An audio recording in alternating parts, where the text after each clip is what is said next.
Good evening, everyone, and welcome. I'm Emily Gray, Exec Director of Mercury Musical Developments. I'm delighted to be here this evening in conversation with our wonderful guests, who we will introduce in a moment.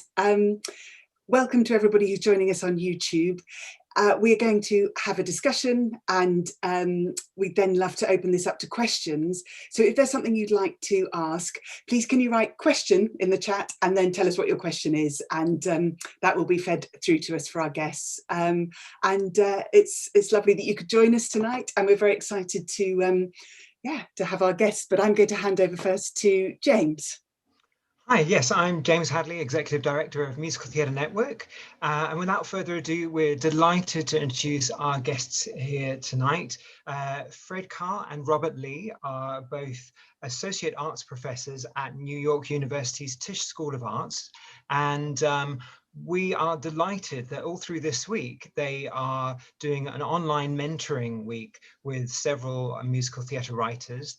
And it's just been an amazing time for them to have insights into Fred and Robert's knowledge and wisdom in terms of new musical theatre. Many in the UK best know Fred and Robert due to their 17 years of visiting the UK every summer to lead a musical theatre workshop at Theatre Royal Stratford East. And I first came across their work here, where they would do a week, sometimes 2 weeks, developing new musical theatre with a diverse selection of writers, sometimes writers relatively new to new musical theatre, in a workshop environment in Stratford East, which is such a fantastic home for new musical theatre development there.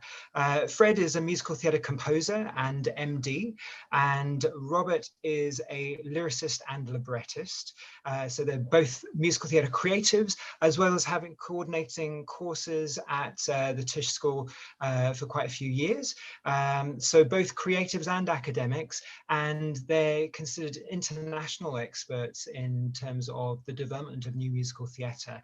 And so tonight is a great opportunity to pick their brains and encourage them to share some of their insights from those international experiences. So without further ado, we're going to plunge into our first question, and there will be plenty of time for questions from the floor, as Emily was saying, in the later half of today's discussion. But first of all, I'd like to ask both Fred and Robert to tell us about your pathways into working in musical theatre. We just think people's origin journeys, as they say, are really interesting. When did you first catch the drug of musical theatre? What inspired you to move into this area? Well, I'll go first. I'm Fred. Hi, everybody. I grew up in New Haven, Connecticut, and New Haven, Connecticut is the home of a theater called the Shubert Theater. And the Shubert Theater for many years would be the final stop before Broadway for shows that sort of were kind of on the road before their Broadway opening. And my mother would take me to shows there. And this would be in the 60s. So I remember seeing It's a Bird, It's a Plane, It's Superman. I saw an early revival of The Sound of Music, an early revival of Man of La Mancha. So, I was like, oh, the stage, ooh, da, da, da. Then I started moving into classical music. I play the flute and into jazz, and wasn't thinking about, musical theater until a former partner of mine who was a playwright sort of kept saying, oh, and I had a band and whatnot. It's like, oh, music's really theatrical. It's really dramatic. I was like, okay. And then somebody had a show, and he suggested to this guy, oh, why don't you call Fred to do the music? And I did. And everybody's like, oh, your music is so dramatic and theatrical. I was like, okay. And then I started getting into musical theater, or theater and then musical theater in that way. So from an early love of sort of, Broadway shows to investigating other kinds of music, to finally sort of seeing, oh, this is a form where I could do anything. I could combine all the musics that I was excited by, and to start telling different kinds of stories. And that's how I sort of landed. Mm-hmm, mm-hmm. Yeah, and my story is probably fairly typical, I would think, aside from just the specifics of it. So I'm a second generation Chinese American, meaning my parents immigrated to the US. My parents were children during the Civil War in China. when the communists took control in 1950. And so both of their families fled to Taiwan. So my parents were raised in Taiwan, and then they met there. They moved to the US, and I was the first one of my siblings to be born in the US. And so I mention all of that because quite typically, I think of immigrant families, I was raised to believe that I was going to become a doctor. And so that was the entire, my childhood was completely structured around the idea that I was going to become a doctor. And so I went to a private, in the US, what is known as a private school, high school, which was a college preparatory school. And that was the idea, that it was going to prepare me to go to a good college, and then I would go to medical school. I guess after the first year of high school, I remember my parents got a note from the headmaster saying, well, Robert is doing very well in academics, but he has no extracurriculars. And so, my parents were very concerned. They said, well, if you're going to get into a good college, you've got to have good extracurriculars. And at the time I played piano. I was raised to play piano, as many young Chinese people were of my generation. And so I had a choice. As far as extracurriculars went, I could audition for the Glee Club, I could audition for the school play, or I could play a sport. And I was terrible at sports and closeted at the time. And so the idea of playing sports was just terrifying. And so I decided, well, I don't want to do that. So maybe what I'll do is I'll audition for the play. And so in high school, later than Fred, I guess, I started discovering theater. And this is the part I think so many people can relate to who are in theater, that overnight, once I started doing theater, I transformed, right? I transformed from being this very shy, insecure person to somebody who had a much stronger sense of who I was, and through playing other people. And so I was a performer for a long time. I went to college. I still would perform as much as I could, but I was doing the pre-med path. And at some point I just realized it is such a commitment to go to medical school and become a doctor, and that is not where any of my energy seems to be lying. And so I made the choice that I was not going to pursue medicine. I graduated from college having no idea what to do. My parents were furious. And so I went back home. I was raised in Southern California. And in looking for something to do, once I got to Southern California, because I had no job, I auditioned for a production of Into the Woods that was being done at East West Players, which is the oldest East Asian American theater, specifically in the US, and it's in Los Angeles. And so that was a huge event for me, because I managed to get into the cast, and it was the first time that I had been surrounded by Asian American actors.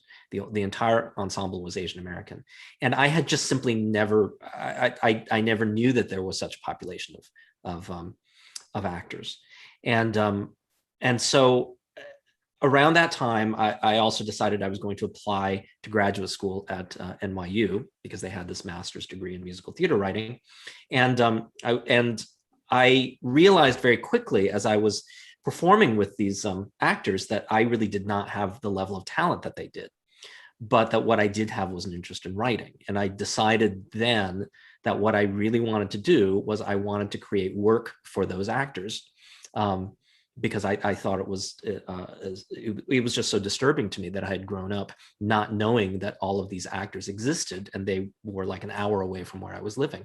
And so I decided that that was going to be what my focus was.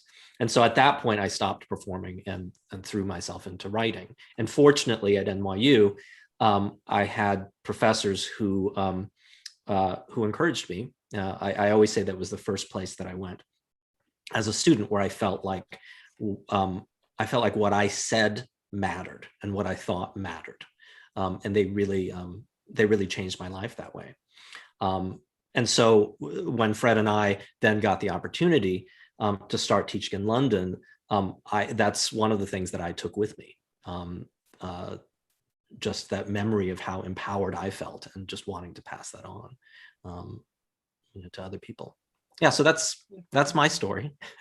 Lovely. Oh, they're great origin stories. Thank you. And then kind of winding the years forward, and how lovely that you went to NYU as a student, because now you both have roles teaching there at the Tisch School of the Arts. It'd be lovely to hear a bit more about those roles that you have now, and also that whole thing of balancing that teaching with your creative sides, and how you manage that, or how that manifests itself. Yeah, well, we're both associate arts professors, and the program, the NYU program, is set up with collaboration at its core. So obviously the students all need to collaborate with each other. We're looking at musical theater as a collaborative form in its creation, and that sort of extends also to the faculty. So in the core classes, in the core writing classes, there's always a composer, a lyricist, and a book writer. So there are 3 faculty members in those core writings classes. We also teach, depending on sort of our time and all that, with our available time, individual tutorials. So we teach individual classes as well, but that core thing is about collaborating. And so that's how we teach. That's how we sort of bounce off of each other. It's a lovely environment in that, you know, we're also sort of teaching the students that the 3 of us don't all think the exact same thing. We don't all agree, but we do agree on the process. We do agree on the sort of the need for discovery. We do agree on sort of figuring out, well, what is this beast called collaboration, and what does that really mean? And how do you sustain that healthily? And I mean, how is the collaboration healthy in that you're able to produce work that allows each of you and the team itself to create this thing, but also to make new discoveries and to keep the process alive, so that you're not repeating yourself. You know, life is not about repeating oneself exactly endlessly. So that's one thing. I mean, in terms of our work, in terms of my sort of personal work, I also just, like, sort of 4 years ago, became an associate dean in the School of the Arts. So my time sort of, my available time has shrunk a lot. But luckily enough, I would get these opportunities. So the last opportunity sort of came around right before the pandemic. The year before the pandemic, I got a call, that for the Alvin Ailey Dance Company, the Alvin Ailey American Dance Theater, for their 60th anniversary, I believe it was, or I think 50th or 60th. I can't see this. As I get older, I can't remember dates. But for their anniversary season in New York, they had begun to work with a company to create an installation, sort of something that would open every single show in the New York during the New York season. And they realized sort of midway through they needed a composer. So I worked on that, and I just kind of carved that out. When these opportunities come, then our jobs allow us to carve that out. Sometimes it means that we'll cover for each other. In some sort of way, we make it all work. And that's sort of how it gets managed, Mm-hmm, mm-hmm. Yeah. It's how funny. I interpreted the question in a totally different way from Fred, which is part of the beauty of all of this, right? And I was thinking about the fact that unlike, I'm at an interesting place in my life now where, and this has been accelerated because of the pandemic, that a lot of my peer group who are actors, who made the choice to become actors, used this pandemic as the beginning of a transition, because we're all at that age where they're starting to be seen as people who are cast as fathers, right, or as older people, and so a lot of them now are starting to teach. And I realized that one of the things that was really unusual about me was that I started teaching at a very young age, and so it's highlighted what I think has been something that I've had to deal with as a writer / teacher, which is that I I started teaching at a point where I was just trying to establish myself as a writer as well. And to be honest, it was not easy. It was not easy to balance the two, because for a long time, and I'm passionate about both things. And I will say that there is nothing, for those of you who are like lucky enough to teach what you do as an artist, there's nothing that's more satisfying than that. I mean, that's it's such a gift, right? But it is tough because of that, you pour yourself into your teaching. And at the end of the day, at the end of the school year, you look at your own work and you say, well, what was I able to do with my own work? You know, I can't expend an equal amount of creativity on both. And so it took a long time for me to be at peace with that. And I think I finally understood for myself in a visceral way that teaching and writing are really the same thing. They're just two sides of the same coin. That what you're trying to do with both things is that you're trying to help other people and help yourself understand human nature. And I think that when I was able to embrace that and I was able to understand these two are the exact same thing, actually, it took a huge burden off of my shoulders. Like I no longer thought about teaching as something that took me away from writing, or writing as something that it took away from the time that I taught. And I think that as a result of that, one of the things that I've started to become very aware of is I've started to think of teaching and writing as both parts of my artistic platform, if that makes sense. Meaning that I'm lucky enough, for example, to be able to explore ideas that are interesting to me as a writer through my teaching. And I'm realizing that having both sides allows me to experiment as a writer and experiment as a teacher at the same time, you know. And I guess it's just another way of saying what a lot of people say, which is that when you teach, you learn as much from your students, you know, as they do from you, hopefully. But yeah, that was a big realization for me to understand, right? To understand that you can embrace both of those parts of you. Yeah. Absolutely, and that segues beautifully into the next question, which is, you know, based on I first became aware of both of your work going over to Theatre Royal Stratford East in East London, and seeing the sort of workshop sharings at the end of the week or fortnight that you had worked with a variety of musical theatre writers on the musical theatre workshops each summer. We'd love you to tell us a little bit more about how you first got involved in that initiative and about some of its aims, because certainly going along to the end product, to the end of the week, they were some of the most diverse insights into new musical theatre development that I'd seen at that time. We're talking about the sort of the early 2010s, I guess. And so in the later years, I know the initiative, or certainly your involvement in the initiative, started in 1999. So it was for 17 years every year, which is a really impressive innings for an ongoing initiative.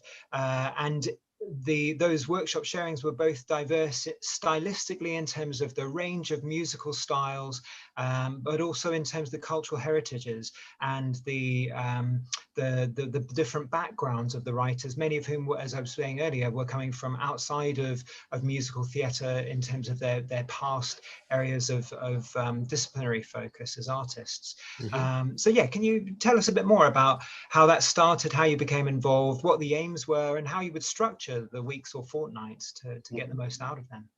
Mm-hmm. Yeah, I think it started in 1998. There was a conference that Chris Grady had been heavily involved with setting up, and he invited Sarah Schlesinger, who was and still remains the chair of the Graduate Musical Theater Writing Program.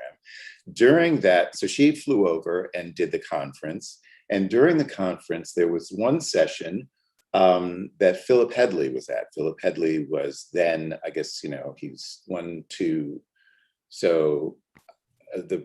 there's two artistic directors before the current one. And he was there with Clint Dyer, who's actor and writer and now associate artistic director at the National. And they got into a conversation, and I guess Theatre Royal Stratford East was closed for refurbishment. And so during that time, Philip and his team sort of came up with the idea of having a musical theater initiative that specifically accessed music, he realized, oh, there's a lot of musical theater energy and writing happening in the UK and specifically London, but he's not hearing sort of music that is happening on the street, that people are listening to, that people are engaging with, not hearing that on the stage. And so he very specifically wanted to start a musical theater writing initiative that invited folks who were doing hip hop, who were doing bhangra, who were just doing grime, who were doing all kinds of things, and people who hadn't necessarily thought of themselves as musical theater writers onto the stage. So invited us sort of to participate in that.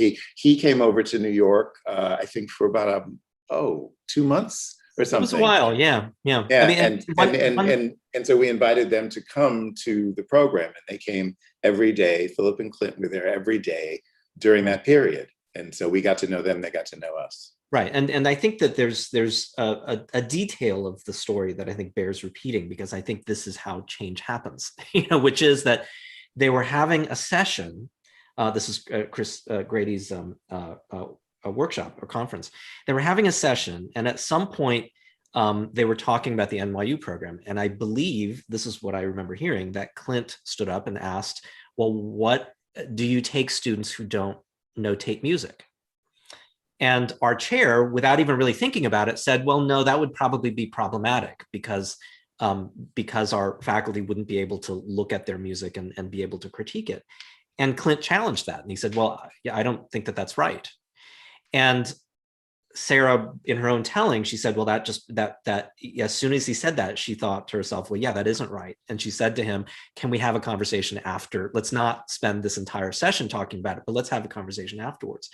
And they sought each other out. And, and Sarah said to Philip and Clint, look, the next time you're in New York, please come in and please watch what we do. We have an open door. You can come whenever you like. And then one day, when the elevator they opened, just showed up.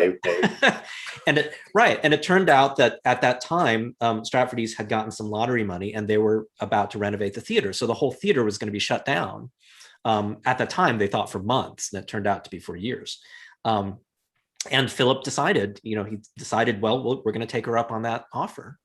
And and that's how they wound up in New York. They initially, when Fred says that they spent about 2 months with us, they had initially planned to hop around and scope out, all of the different ways that musicals were being developed in New York. And I think that they saw something in the approach that we were taking at the NYU program, which they felt could work at Stratford East. And I think it's the fact that our approach has always been an approach where we don't claim to be the experts on what musical theater is or is not. That for us, what we deal with is these fundamental questions about what is it to work in a form where song has a position of primacy in terms of storytelling, and to really deconstruct the form, which is super common universally. People have always told stories with music, movement, and words. And to the extent that the form seemed to codify itself into something called a musical or a Broadway musical, our position has been, well, but people, let's open that up a bit. So in fact, if in musical theater, it's essential to have these elements. Music needs to be there. Song frequently is there. Movement is frequently there. And these things are essential. They're not like, oh, maybe we'll have it, maybe we'll. But many folks in many different sort of forms, you find it in many religious traditions, you find the same elements. So it's people around the world, as we sort of teach in different places, it's like, oh, there's this hunger. It's not so surprising. It's not like a revelation. I mean, everywhere you go, oh yeah, we do that, but we do it over here and we do it over here. Well, that's musical theater. That's actually musical theater.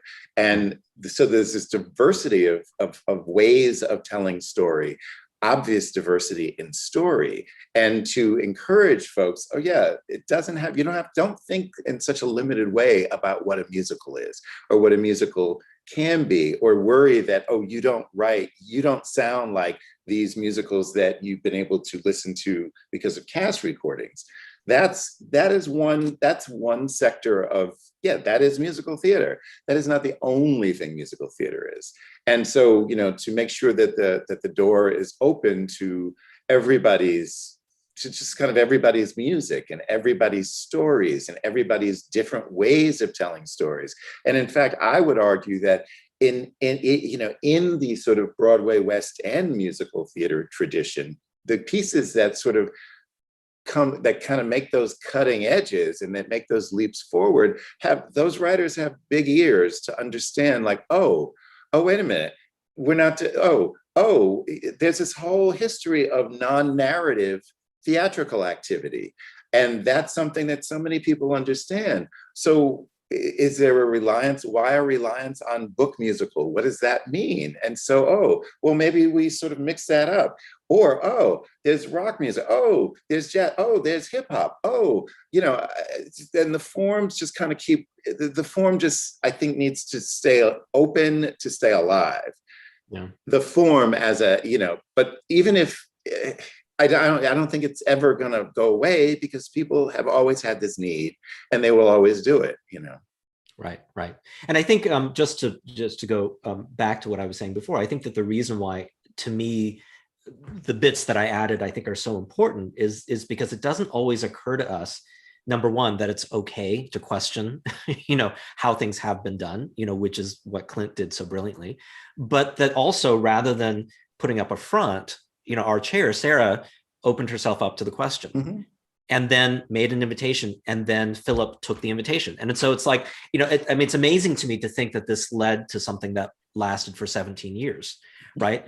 But so often these extraordinary things like the Stratford East workshop would have never happened, right, if any of those three people had not taken that step.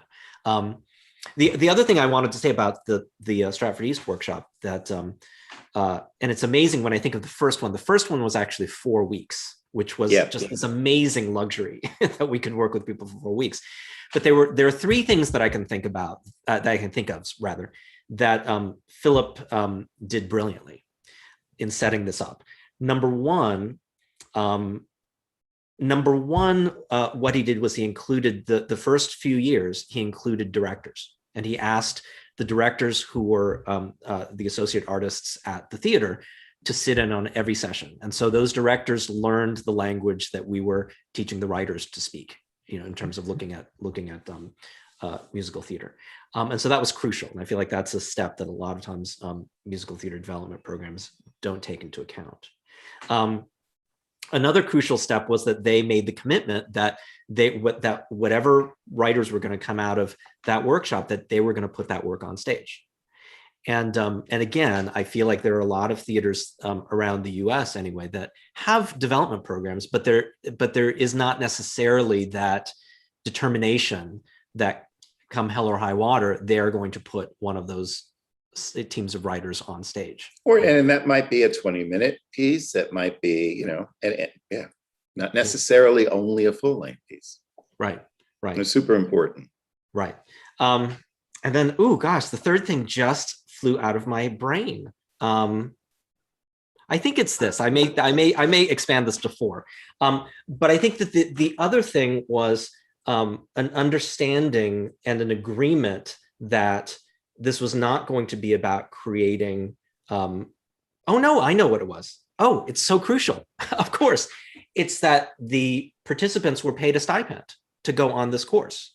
So it was not about, so the theater was specifically saying, we want you, because they were specifically targeting people who did not, who had a certain level of artistic accomplishment in other areas than musical theater.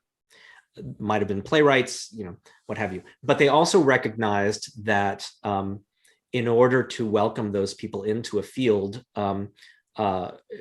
which traditionally had excluded them, perhaps, that they really had to compensate them for the work that they would not normally be doing. Well, and so then some of that work might be they're gigging musicians, you know, Yeah. and it was the summer and it's festival time. And so the stipend really helped. Yeah, yeah. So those were three very, very, very smart decisions that I think really led the workshop to the longevity that it had. That's great to hear. Thank you so much. Fascinating, and what a fabulous initiative, and hopefully something similar can carry on into the future. We're working on it, must say. So with those kind of 20 years, I guess, of open approach and embracing diversity and trying to diversify stories, what would you say are the changes that you've seen in the New York scene or across the States, but also in the UK? Are there changes you could tell us about? Yeah, I mean, for me, it's, you know, to move from a place of, oh, I didn't know that we could do this. I didn't know that this would be allowed.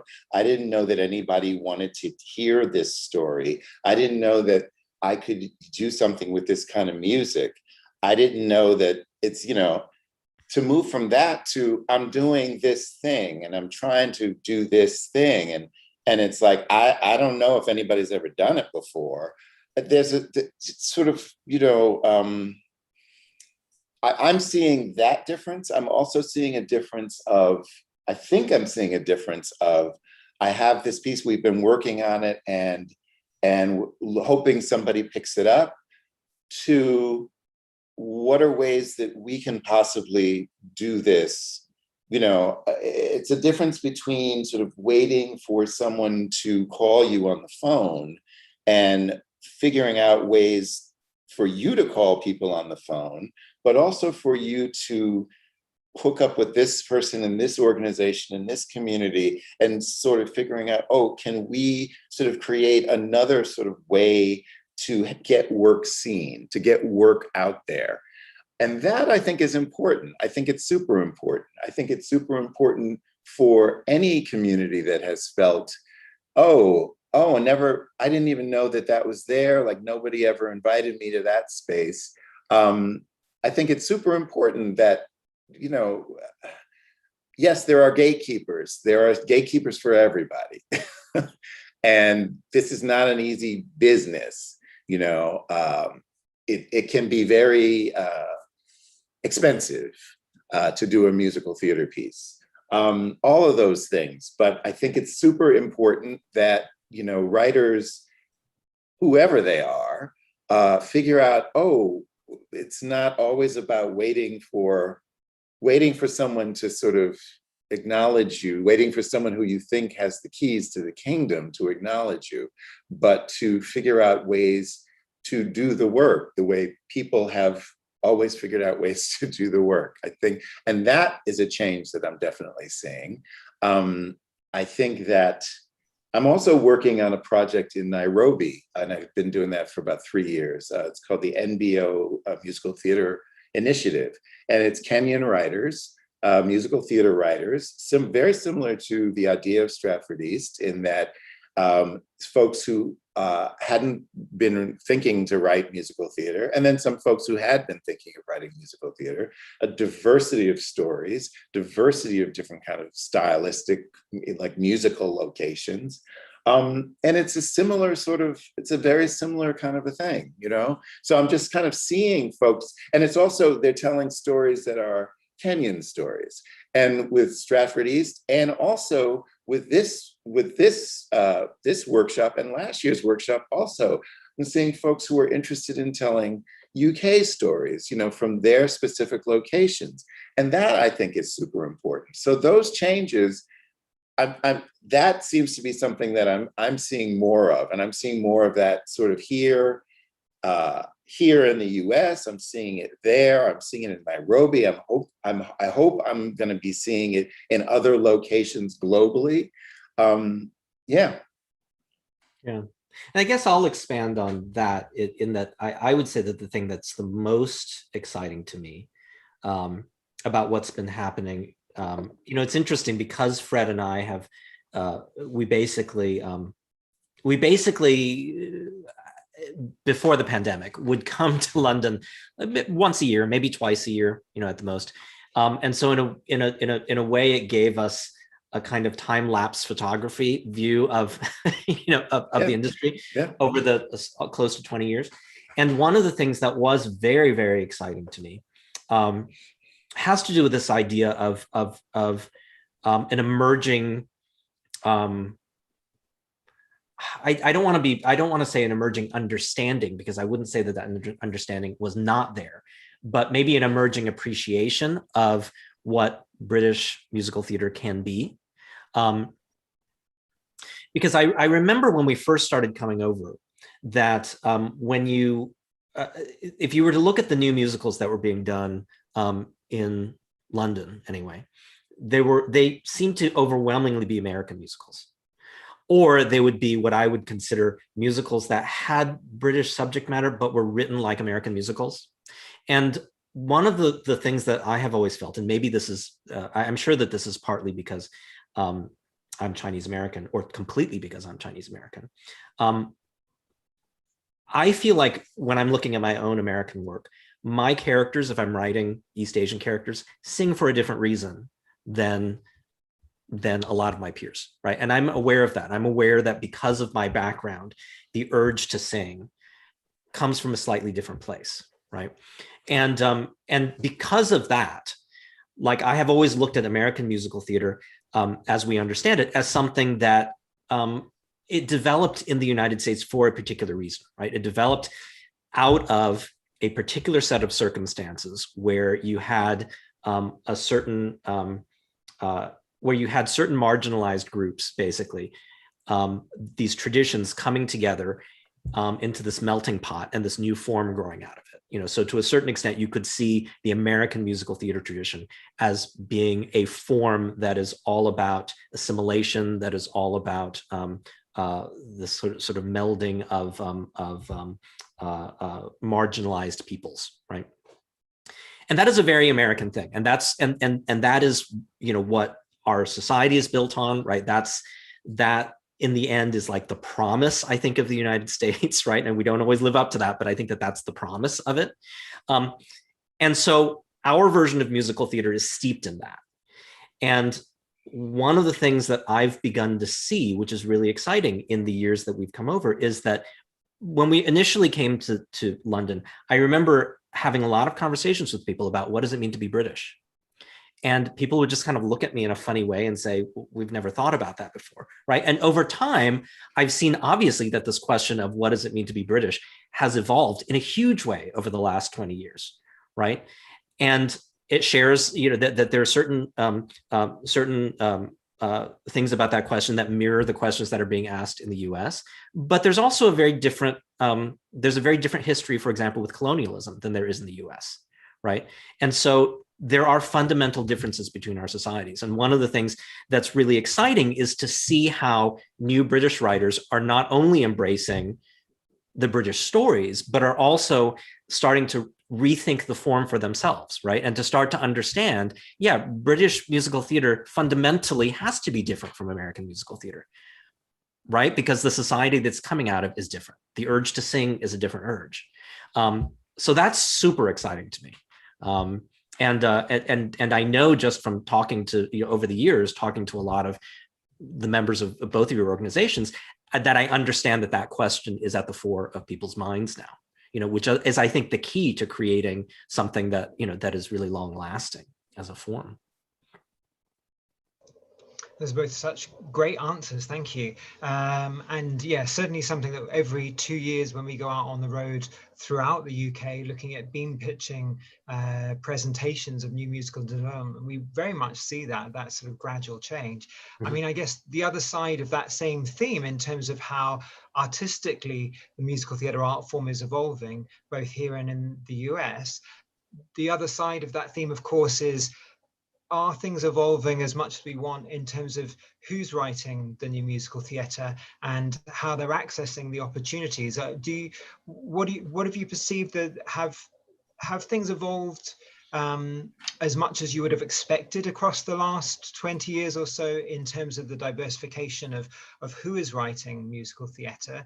Do you think there are further changes that need to happen in terms of inclusivity and the kind of maybe it's the self-identification as well as the industries in both New York and London and in the UK and the US, identifying who the people are that should be getting those opportunities to tell their stories in the art form? Yeah, I mean, I think definitely there's been an evolution of who is telling, and I expect that that will just kind of continue. And I don't think that there's any way to stop that.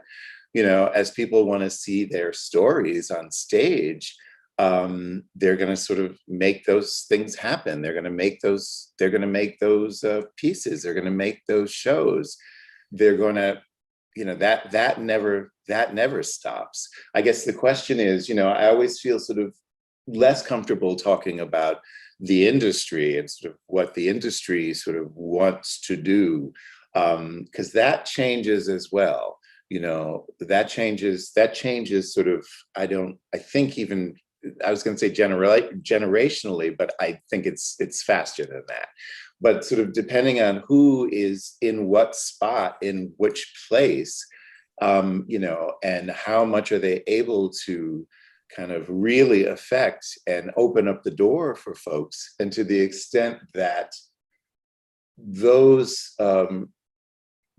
positions, that those opportunities and those positions are changing and have changed over the past year.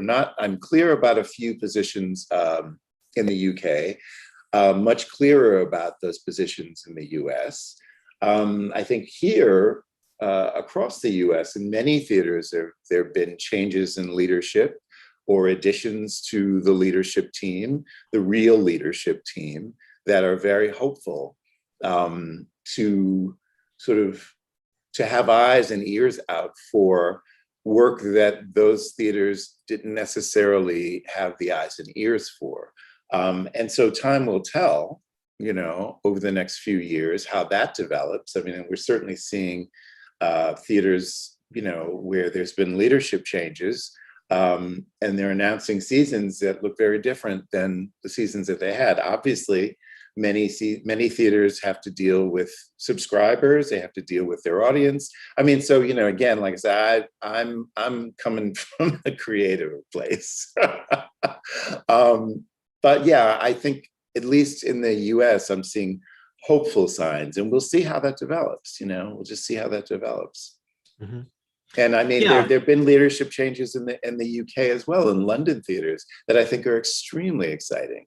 You know, folks who are at the National, Clint Dyer at the National, I mean, folks at the other theaters. And I'm sort of like, oh, let's see what that means. Let's see what that means. Because I know these folks have ideas and real ideas. And, you know, and there have been, I mean, Stratford East was a place, Philip Headley, and then his successor, Carrie Michael, you know, Don Reed, who was associate artistic director.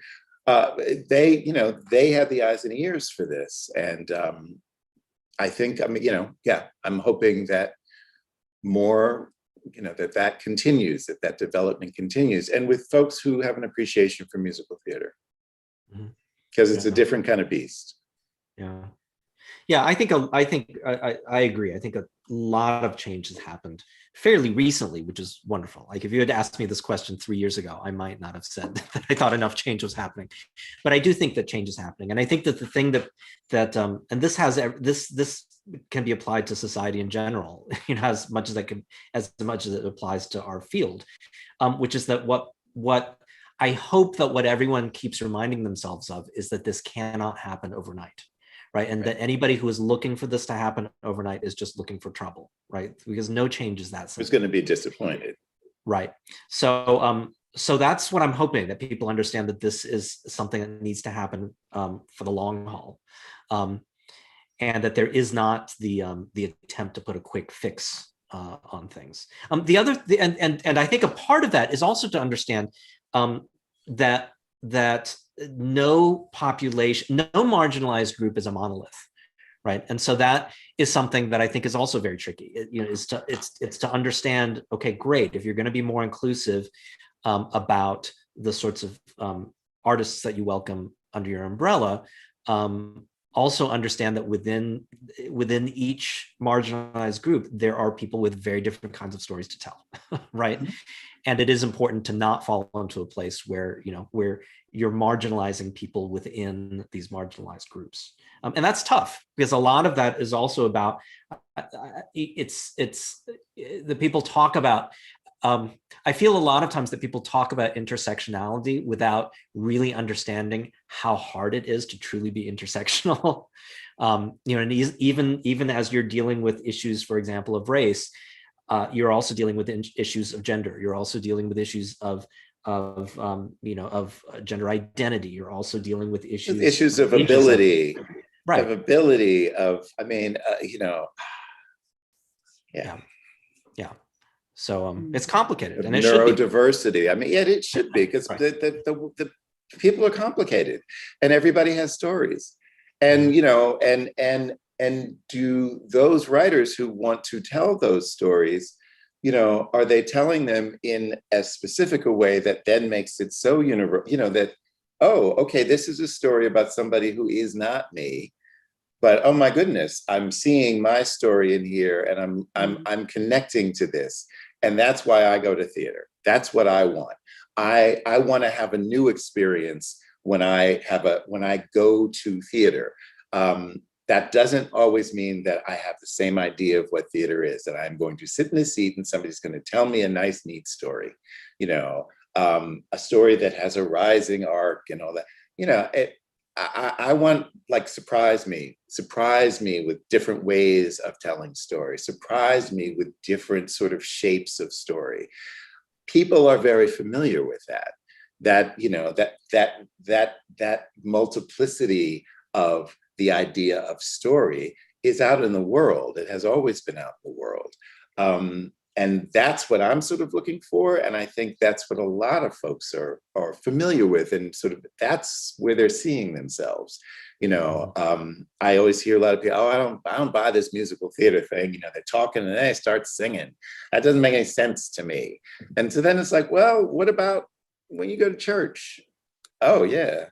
Like, and what does that do? What does that do? Oh, it makes me feel this thing. It makes me think this thing. It makes me, and those are my references, but other folks have different references and different other kind of rituals and different other situations where, in fact, music and words and possibly movement are there to have an interaction that is meaningful, an interaction that does not feel like my time was wasted.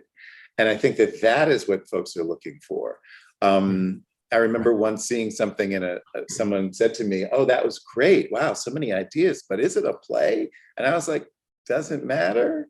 Like, was the experience one that could only happen because you were sitting there in relationship with what this writer was doing and what these folks on stage and off stage were doing, so that then the whole room was having an experience. So if that's happening, then, do we need to sort of open up our idea of what a theatrical experience is? Yeah, and that's right. And that's the goal. I mean, really the reason to work in musical theater, I think that the gift that the form gives us is that it is a form which, when it's working, allows each of us as an audience member to feel the experience of the characters, right? And that's it. And there are very few, I don't know if there are any other forms that really allow you to do that, where just the physical effect that music has when it hits your body, that you are feeling what those characters are feeling. You are experiencing what they are experiencing.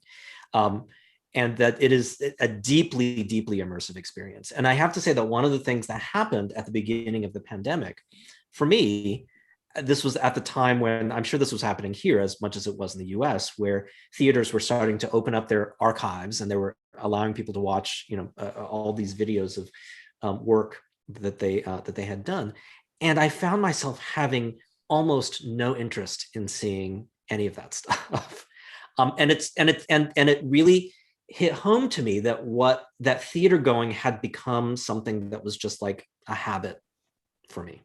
That the reason why I was not interested in watching these pieces is because that thing that I was just talking about feeling the experience of those characters and learning about your humanity and doing that, is something that so little new musical theater had been produced, in a way where it would have been filmed. So little of that material was actually reaching me on that level. And so the pandemic taught me really in a lot of ways what I needed out of theater and what I was not getting out of pre-pandemic theater. And I don't know how many other people had that experience, but that was a pretty deep revelation for me. That's so interesting.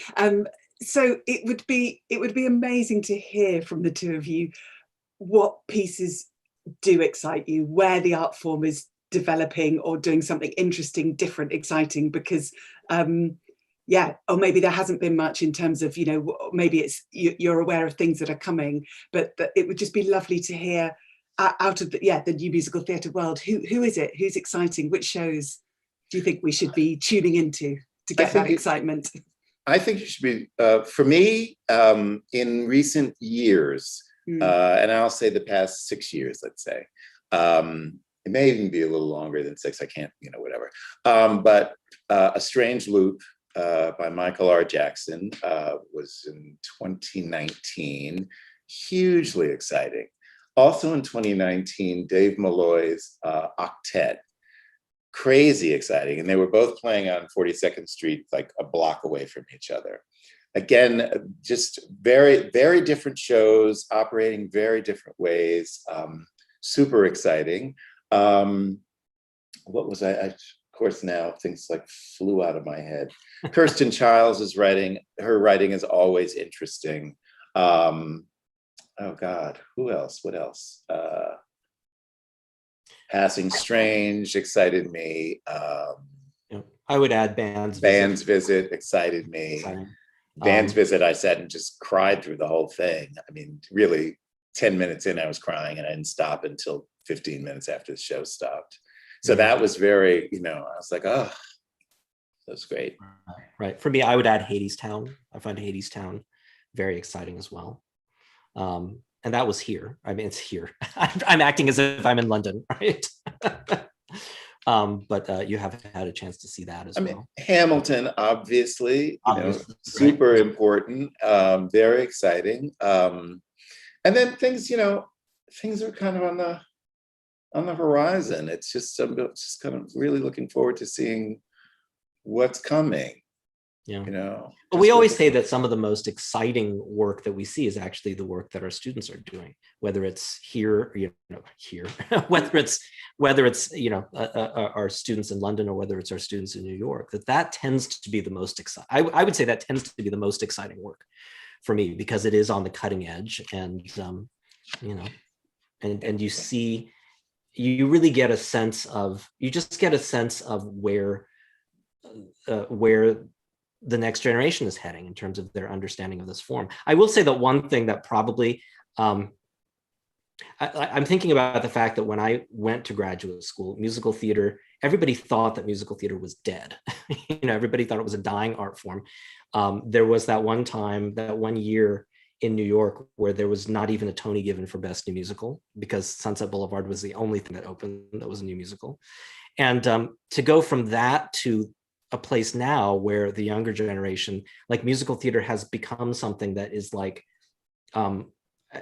is something that they accept as a part of their like everyday lives. I mean, it's kind of amazing. I think a lot of that in the US had to do, frankly, with, I always say, I think it had to do with High School Musical. I think it had to do with Glee. And I think it had to do with these hugely mainstream things that cemented musical theater in. But also all these shows like Buffy and what is it? It's the hospital show, kind of a comic. Oh, Scrubs, with these musical episodes. It's like, and games, what folks are doing in games, and what folks are doing with podcasts, trying to figure out what that means to have a musical theater podcast. I mean, John Cameron Mitchell's podcast, I guess it was about a year ago.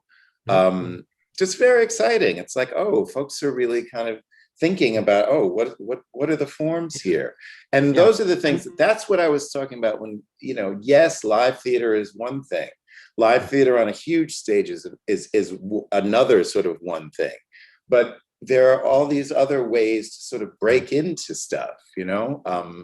Right. Yeah. So I'm looking at some of the questions that are in the chat, because they're picking up. I'm cracking up at some of these questions. Yeah. So yeah, one of the really interesting things about this past year at NYU, because we really did not, and I'm thankful for this, that we could not stop. As soon as the pandemic started, we basically, the faculty members did not really have a summer, because we had to completely rethink our curriculum for the fall. And one of the things that should be obvious is that our students who are used to being in the same room with each other and presenting their work live, nobody could do that. Everything was remote. And so one of the really interesting things that happened this year was that all of the students had to figure out how to present their work over Zoom, as many of you have had to do. But I think that they had to do it on a week, multiple times a week, that they had to figure out how to do this. And so basically everybody had to develop these recording skills that nobody had to develop before. People started experimenting with visual storytelling. And so people started, like there were a number of students that started doing, making their own little films, to accompany what the exercises were that we were giving them. They would dabble in animation.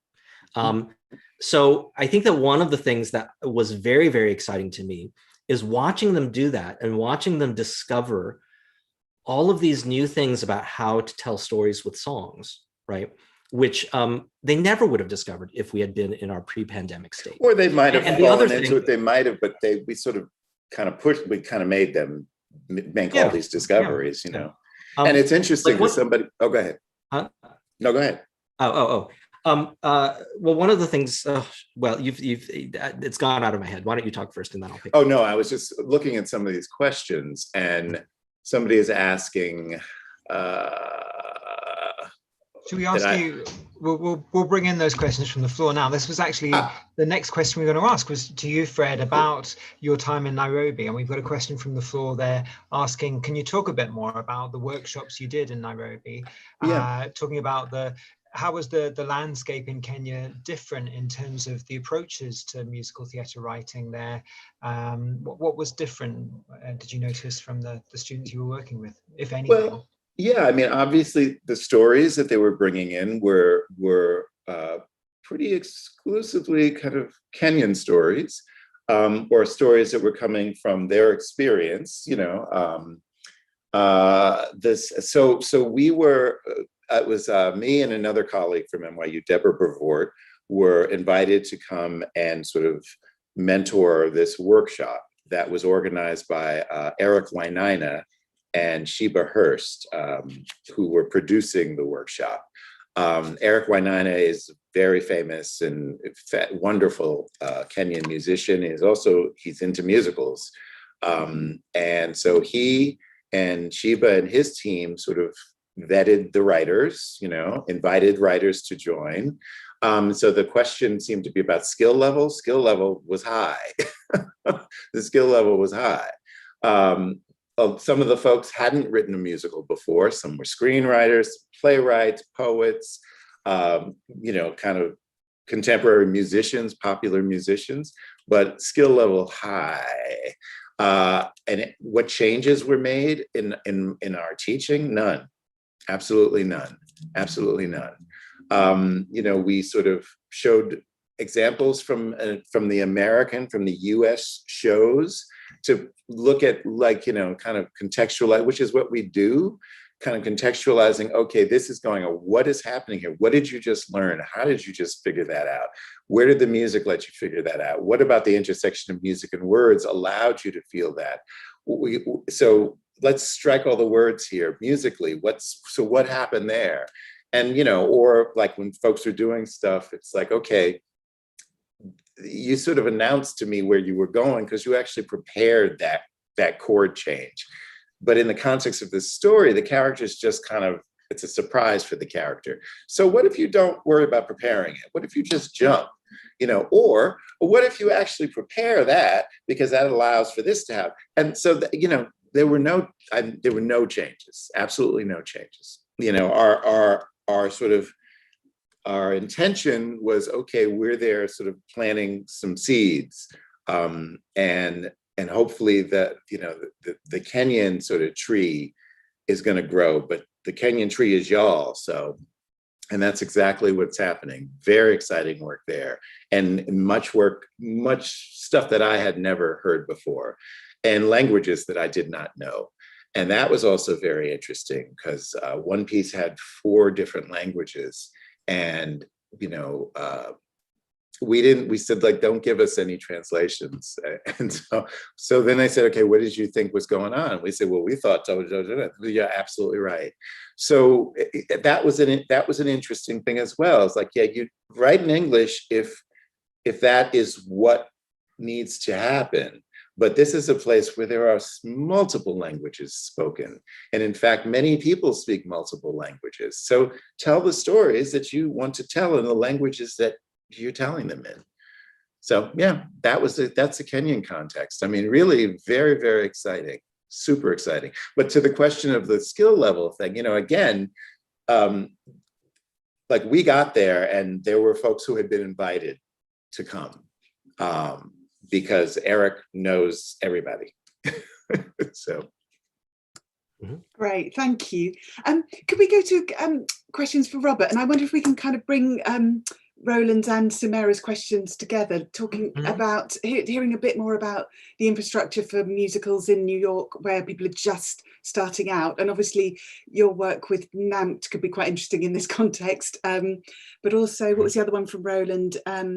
Yes, where else musicals are getting developed sort of outside of the Tisch school as well. Yeah. I think, I guess right now the thing is that nobody knows what the future is going to be, like up until fairly recently. And I think that that's exciting. Up until fairly recently, there were so many avenues for new musicals to be developed, and it in a way, I think because we had gotten to the place where there were so many new musicals that were being given readings and workshops, through all sorts of theaters, because I think that this is partly a generational thing, because all of a sudden you've got a younger generation of writers now where musical theater has become a normal thing for them to consider doing, in terms of expressing themselves. And so I think that we had gotten to the place where there were a lot of theaters that were available for a certain kind of development. Plus, I think the thing that had been going on for a while now in the UK and in Europe, which took a while to catch on in New York and in the US, which was the idea of immersive experiences, right? Like, I felt like you were years before we were you were doing it over there, and so that started catching on. And so pre-pandemic, I think there was a lot of interest in what musical theater can look like if it's immersive in some way. I think that what then happened with the pandemic is that all of a sudden, everything ground to a complete halt.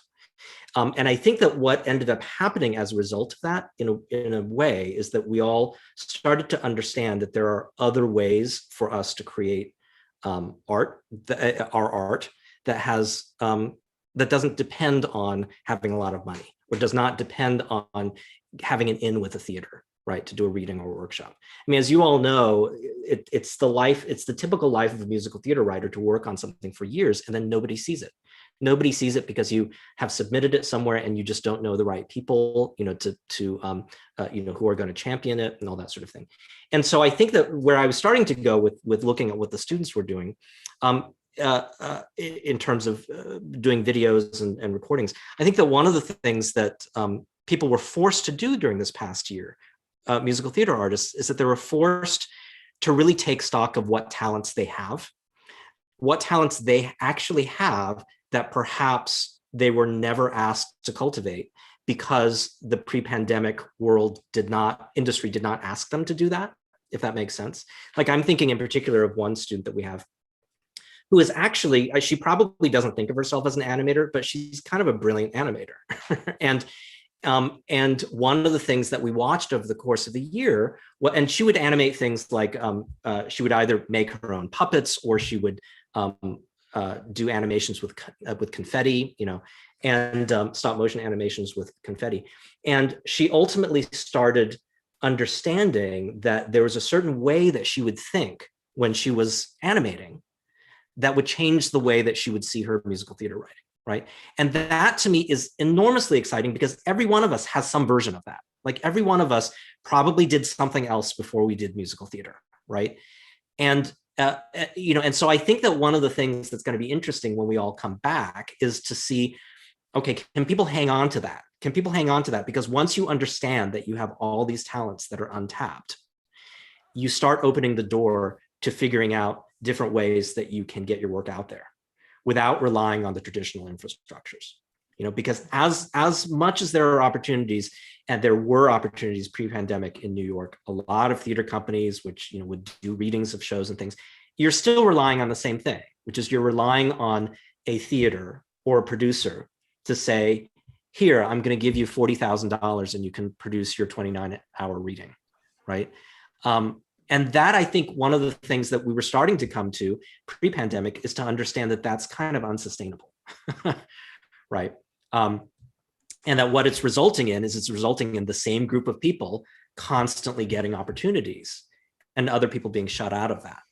And so this is sort of a side way of answering the question. And I guess part of what I'm saying is that rather than, for me personally, rather than obsess about what we had that we lost, I prefer to look at the situation as, well, now there's finally a chance for us to rethink the way that we've done this all of these years and all of these decades.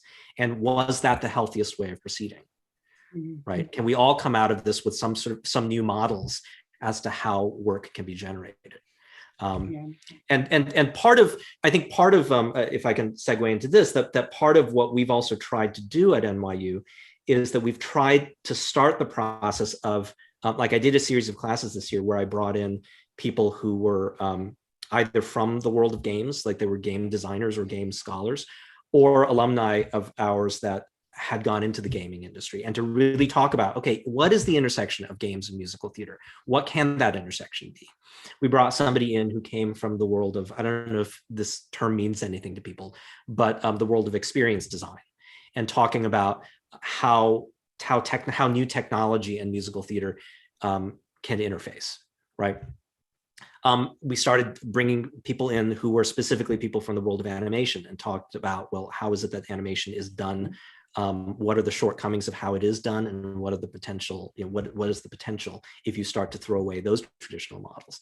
So I think that we're at a super, super, super exciting time, where we've been lucky enough in a way to live through a time where none of our traditional infrastructures were possible. And we all survived. We all survived, and in our own little way thrived.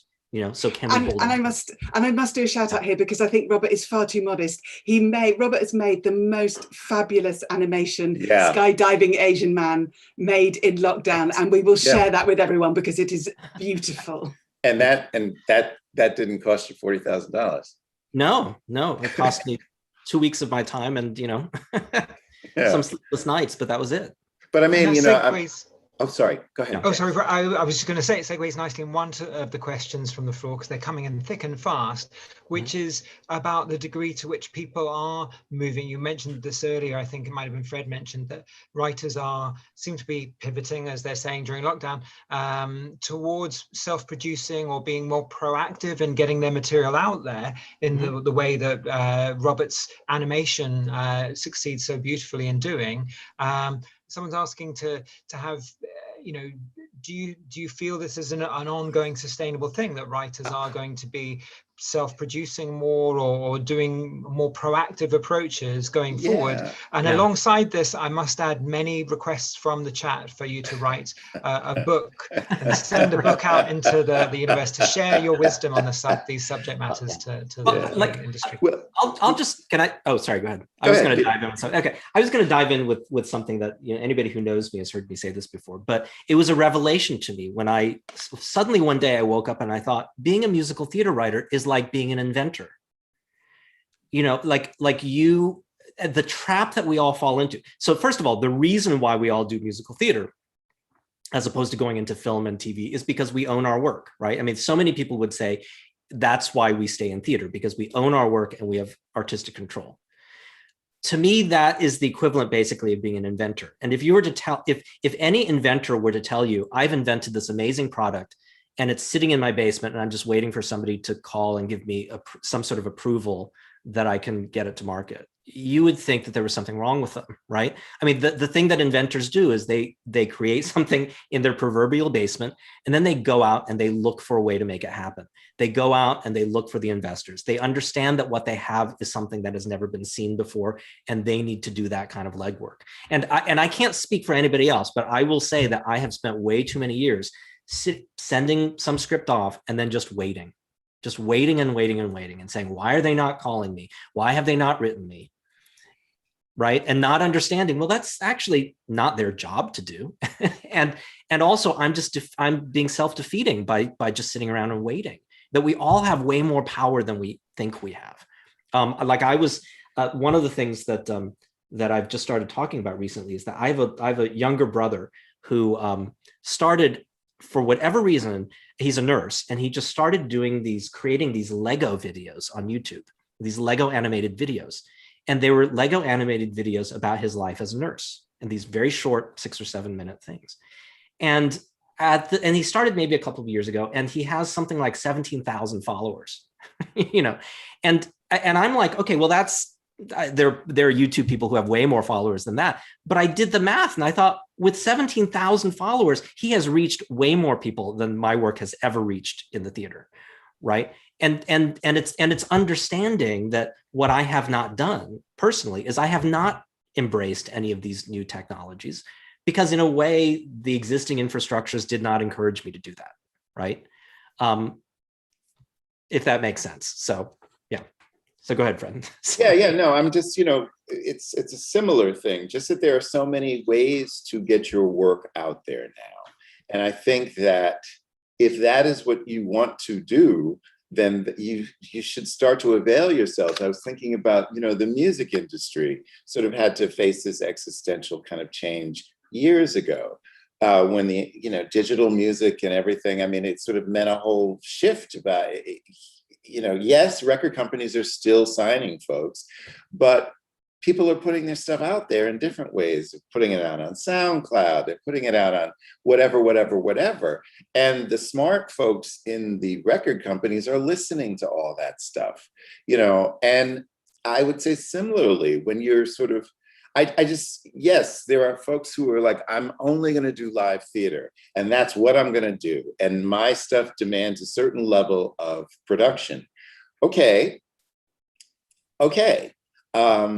But I would also say, are there ways for you to invite or to make your work legible and apparent, so that somebody then might see it and be like, oh, what is this? Who is this person? Let me find out who this person is. Oh, there's this opportunity. Oh, what if, blah, blah, blah. So podcast musicals, it seems to me, is a really kind of young form right now.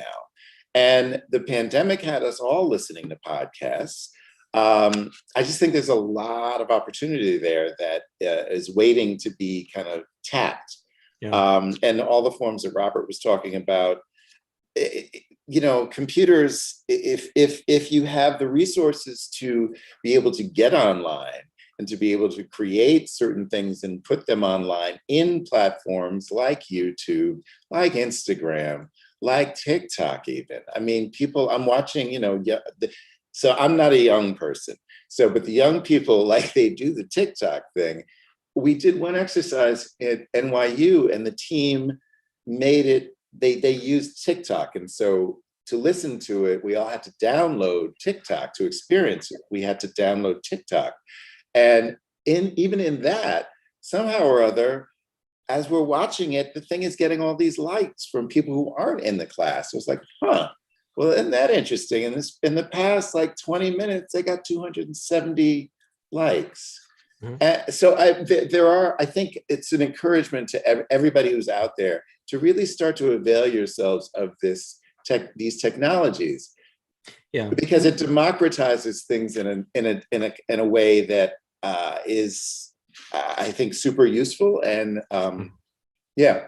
Yeah, and to really ask yourselves, I think that this is something that I've had to ask myself, and I think that all of our students have had to ask ourselves, what does it mean to be a musical theater writer? Like when we say musical theater, how important is the live theater part of it?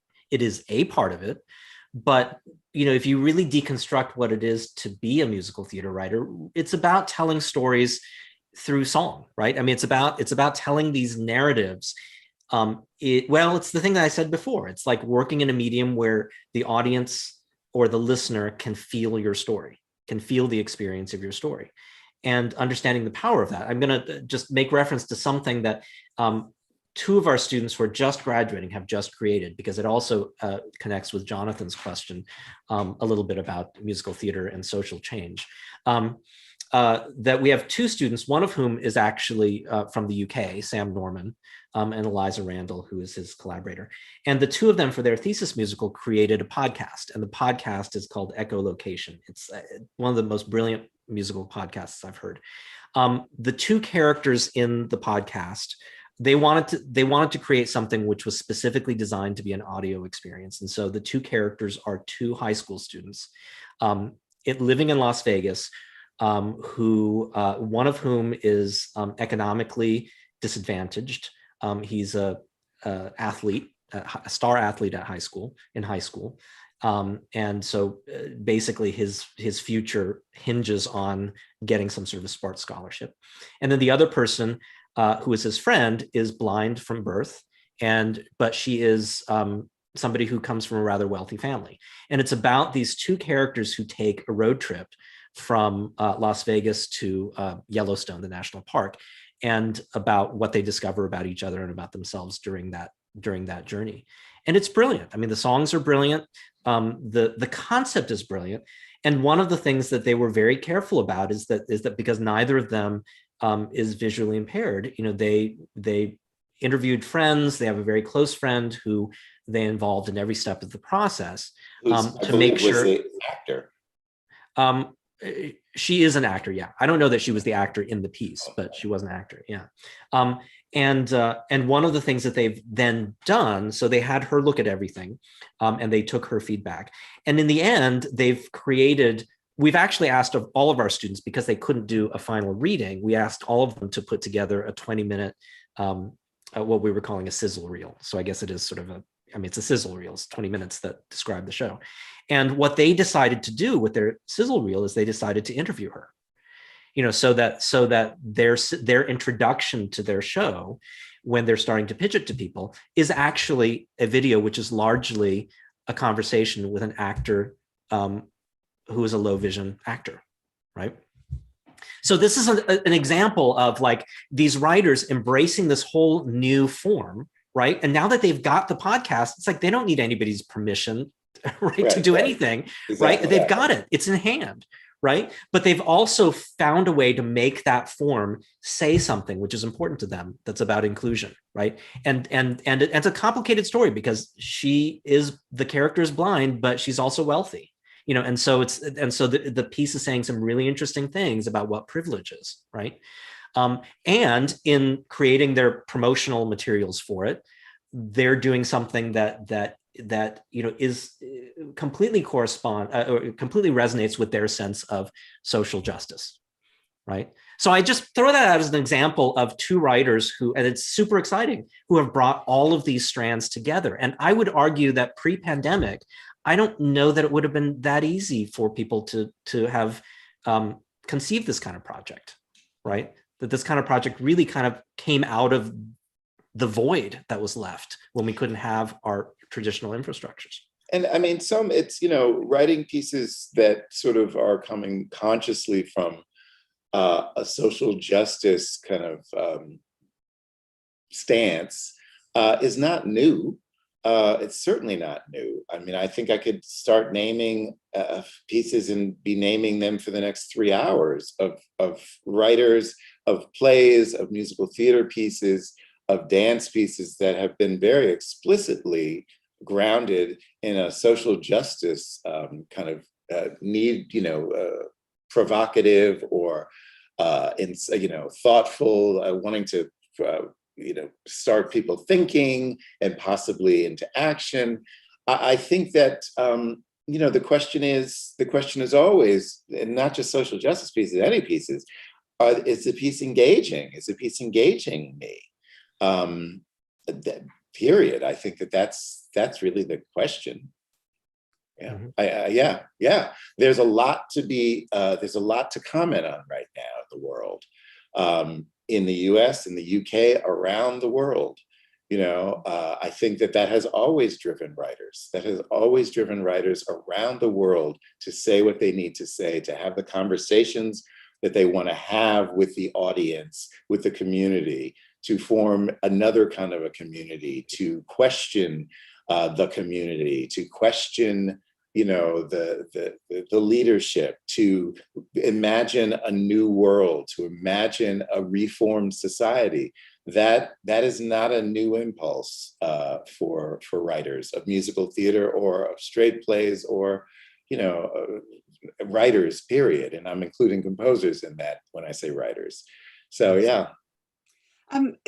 That's lovely, thank you, because you've kind of answered the beginning of Jonathan's question. I wonder if we could just pick up that thing that he asked about the worthiness. So with all that in mind, with this kind of need to be looking at social justice or whatever it is, the point you need to make, how would you potentially work with or support writers in ensuring it doesn't particularly go down that worthy strand? I mean, I heard you talking about the kind of energy behind it all. I think it's always to question, okay, when I'm talking about musical theater, particularly because of the musical element of it, I'm looking at energy. I'm really looking at the manipulation and the control of energy sort of vectors. And energy is, yes, there are ideas coming at me, but because it's music, I'm also sort of viscerally engaged.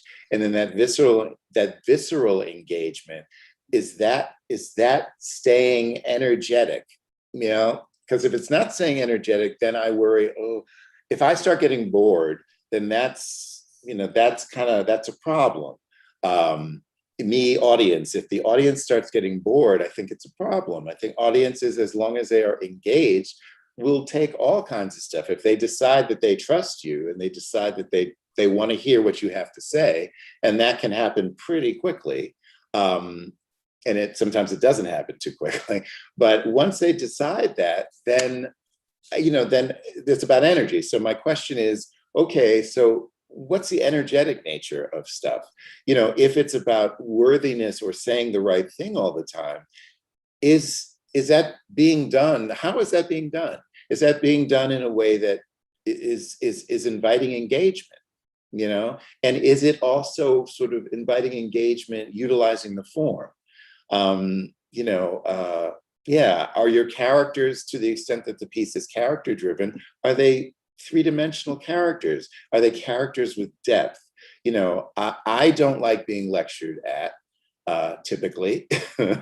So I'm sort of like, oh, why don't you question me too? Why don't you question the character? So these are the kind of questions that I think, we find ourselves asking. Oh, okay, like, it seems like you have made a decision. We just handed out a document for our students coming next year, and it's their thesis document. And Robert helped edit this and put in a lovely quote by James Baldwin. And I'm going to paraphrase it, but it's like, we write to discover what we don't know, and it's absolutely beautiful. And I think it's absolutely true. Yes, there's a way to write to tell everything that I know, and I'm going to tell you what I know. Which is more engaging for you as the writer, to do it, to tell people, or to invite people into this process of you discovering through the writing and through the experience of them discovering that what you don't know and possibly what they don't know, which then allows folks to sort of come to another place. Yeah. Just for the record, I expressed the thought, but Rachel Schenken came up with a great quote. So okay, the credit for it. Okay. But in addition to what everything Fred is saying, because I completely agree with that, I think is just I think the only thing I can add to it is that I feel like first of all, I feel like all art is about world building, and I think that that's something that I've just come to that conclusion in the past few years. I think all art is about world building, and I think that the fact that we have all these different media, I think, has more to do with the technological limitations of each era. But I actually think that all art is about world building.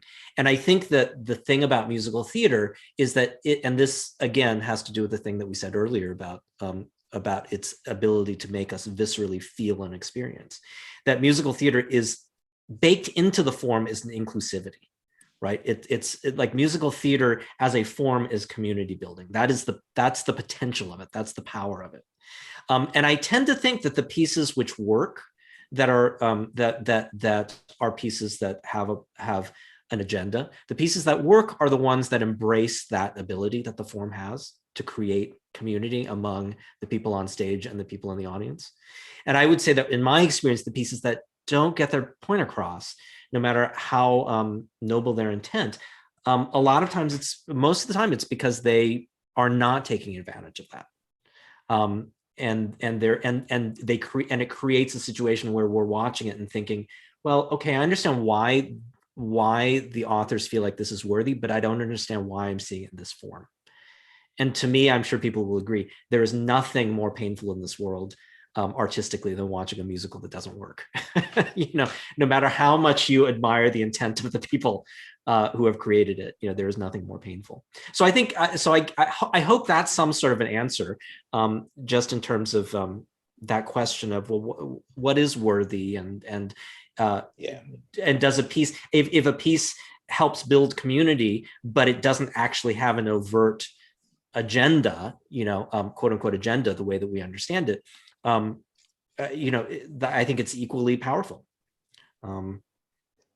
Again, both brilliant answers, and we could go on for hours. We don't have hours though, we're out of time.